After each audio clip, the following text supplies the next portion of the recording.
Warahmatullahi wabarakatuh. Salam literasi. Sahabat Puskama, alhamdulillah kali ini kami dari Dinas Perpustakaan dan Kearsipan Kabupaten Madiun menghadirkan yaitu satu tema acara mendengarkan buku. Dan kali ini satu buku yang sangat kental dengan sejarah Madiun, yaitu berjudulkan Madiun 1948 PKI bergerak ya. Ini ditulis ya oleh Haripos dan diterjemahkan oleh Sri Setiawan ya. Dan kali ini kami ada di Monumen Kresek Dungus Kabupaten Madiun ya. Baiklah sahabat Puskama, tentu saja melihat sejarah Madiun di tahun 1948 ini situasi yang sangat tidak menguntungkan dan sangat merugikan bagi kita semuanya, masyarakat Madiun pada umumnya dan lebih umum lagi Indonesia ya. Dan satu peristiwa yang sangat menyedihkan diawali kembalinya Muso, aktivis PKI yang telah terbuang di tahun 1926. Ini lari ke Moskow ya. Berikutnya tanggal 10 Agustus 1948 kembali lagi ke Indonesia ya. Kembalinya Muso ke Indonesia ini membawa rentetan sejarah yang pedih bagi kita bangsa Indonesia dan Madiun ya. Sampai akhirnya Muso dan temannya yaitu Amir Syarifuddin tewas tertembak. Tentu saja di buku ini akan memberikan satu jawaban tentang segala sesuatu tentang peristiwa 48. Karena Haripos dengan teliti ya telah menampilkan lagi ataupun memberikan satu ilustrasi tentang cerita-cerita ataupun berita-berita peristiwa 48 baik dari berbagai sumber ya. Kita ikuti dulu sama-sama ini Madiun 1948 PKI bergerak. Salam literasi.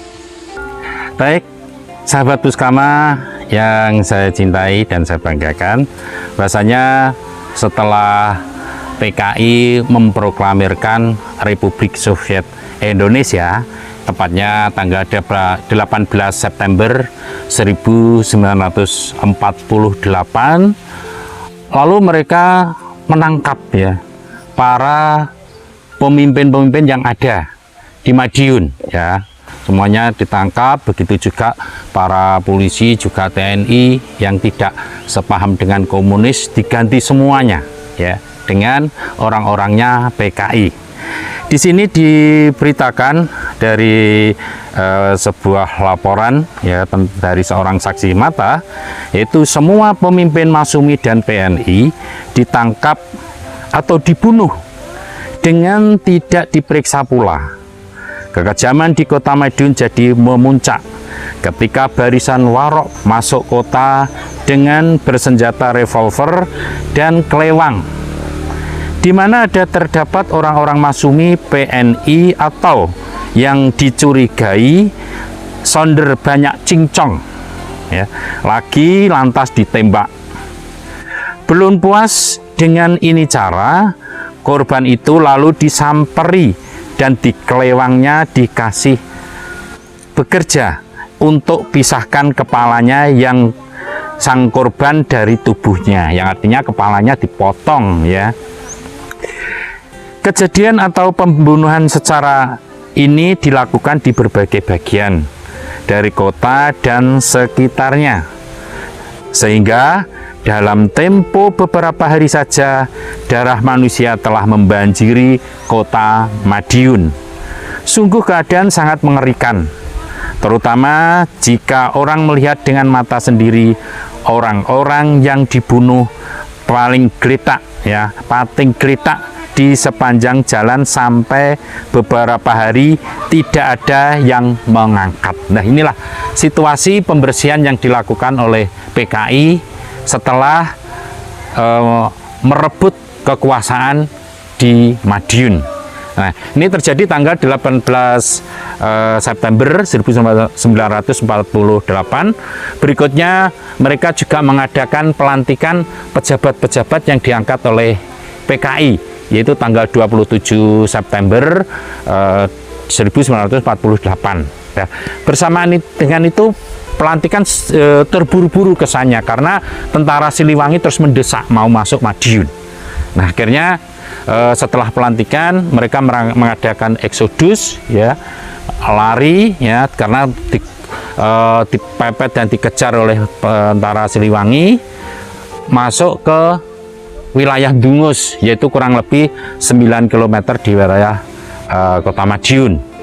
Nah, dalam situasi ini tampak sekali bahasanya mereka membawa konvoi yang sangat besar. Di sini bisa saya ceritakan, yaitu bahasanya mereka melakukan eksodus, yaitu antara lain ada satu serangan kejutan yang dilakukan oleh Kesatuan Sabarudin. Nah, pasukan FDR bersama itu juga Muso, Amir, Joko Suyono dan Sumarsono mengundurkan diri dengan sangat tergesa-gesa dan meninggalkan persenjataan serta suplai mereka. Dokumen-dokumen, senjata berat dan jumlah besar beserta pelurunya, ada 20 mobil, 9 cikar amunisi, 500 kambing, 100 kuda, 20 sender pemancar ya, juga banyak bahan pakaian dan beras, mesin tulis, stensil dan lainnya. Sebagai tindakan pembalasan, FDR mengeksekusi puluhan pimpinan politik dan TNI yang mereka bawa dari Madiun. Jadi para pemimpin yang telah ditahan oleh PKI karena merasa terdesak, di tempat sinilah dieksekusi oleh PKI. Mereka dibunuh ya. Baik, sahabat Puskama, tentu saja juga kami sampaikan bagaimana Muso yang sudah pergi ke Moskow ya bisa kembali ke Indonesia ya.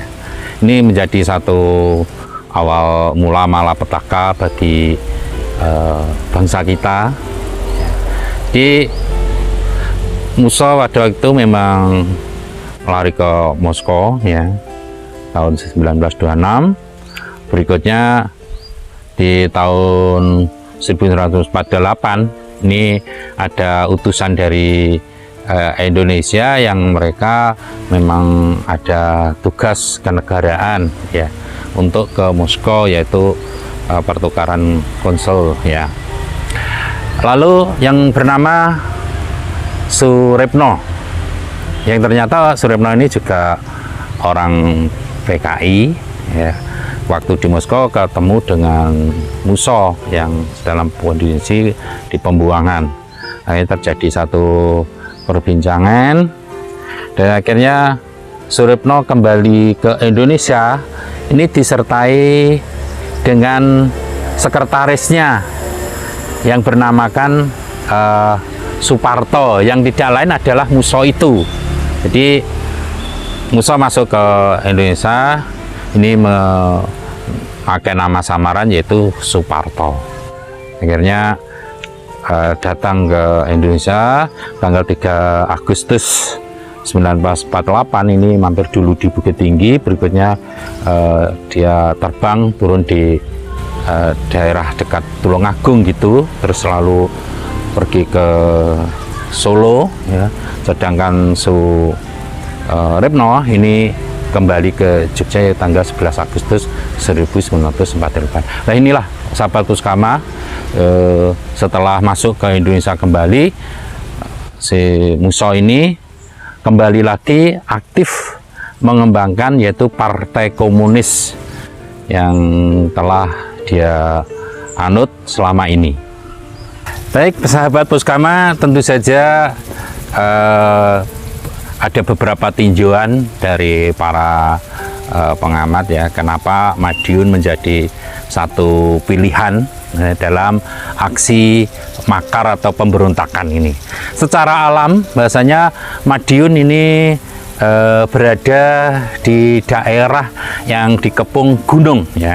Sebelah utara di perbatasan dengan Bojonegoro ada Gunung Pandan, sebelah timur berbatasan dengan Nganjuk ini ada Gunung Wilis, dan di sebelah barat berbatasan dengan wilayah Magetan dan lain sebagainya, ini dengan adanya Gunung Lawu, dan juga ada bentangan hutan yang sangat panjang ya di sepanjang daerah Ngawi. Ini menjadi satu pertimbangan oleh para pemberontak itu, manakala dalam situasi darurat mereka akan mengadakan satu perang gerilya dan lain sebagainya. Ini menurut pengamat demikian. Juga ada tinjauan secara geopolitik ya, karena Madiun ini jaraknya relatif dekat dengan pusat pemerintahan pada waktu itu ya, baik dari Jogja maupun dari Surakarta. Nah ini tampaknya menjadi satu alasan dan strategi bagi para pembangkang ataupun para pembangkang ataupun para pemberontak ya, untuk menggunakan Madiun sebagai tempat melaksanakan makarnya. Baik sahabat Puskama, setelah kita ikuti satu buku Madiun 1948 PKI Bergerak, juga di buku-buku yang lain yang menceritakan tentang peristiwa Madiun di tahun 1948, di situ semuanya dengan sangat jelas dan gamblang menceritakan yaitu bagaimana masyarakat Kabupaten Madiun, masyarakat Madiun pada umumnya ini menjadi satu korban ya. Mereka para pejabat, polisi, TNI ya, juga para tokoh-tokoh masyarakat, para ulama ya, juga masyarakat, semuanya menjadi korban keganasan PKI. PKI memaksakan kehendaknya, masyarakat dipaksa untuk bergabung dengan PKI. Yang tidak manut, yang tidak nurut dibunuh, dan mereka menggunakan cara-cara kekerasan, teror, membunuh, menyembelih, mencincang, mencapik, dan menggunakan senjata-senjata yang sangat sadis, golok, sabit, dan lain sebagainya, celurit, dan sebagainya. Nah ini satu luka sejarah ya bagi masyarakat Madiun. Jadi ini satu peringatan ataupun satu hal yang harus diingat-ingat oleh generasi bangsa, bahasanya paham komunis jangan sampai ada lagi di Indonesia, ya, karena sangat-sangat bertentangan dengan Pancasila, bertentangan dengan agama. Di semua warga Madiun ini menjadi korban. Jadi tidaklah benar kalau dikatakan PKI Madiun. Dalam buku ini pun disebutkan adalah PKI Muso, ya. Jadi ini satu hal yang harus kami tegaskan, kami sampaikan, bahasanya generasi Madiun menuntut dan menghendaki PKI jangan ada lagi di Indonesia. Kita tetap cinta Indonesia, kita tetap cinta NKRI, merah putih Garuda Pancasila, NKRI harga mati. Salam literasi. Baiklah sahabat Puskama, terima kasih telah mengikuti satu sesi acara mendengarkan buku Madiun 1948 PKI Bergerak. Untuk lebih jelasnya tentang buku yang sangat lengkap ini tentang peristiwa 48 di Madiun, silahkan datang ke Dinas Perpustakaan dan Kearsipan Kabupaten Madiun yang ada di Jalan Bali nomor 3 Caruban, dan tentu saja akan lebih memberikan satu informasi yang lengkap kepada Anda semuanya tentang peristiwa 48. Untuk ini kami ucapkan salam literasi.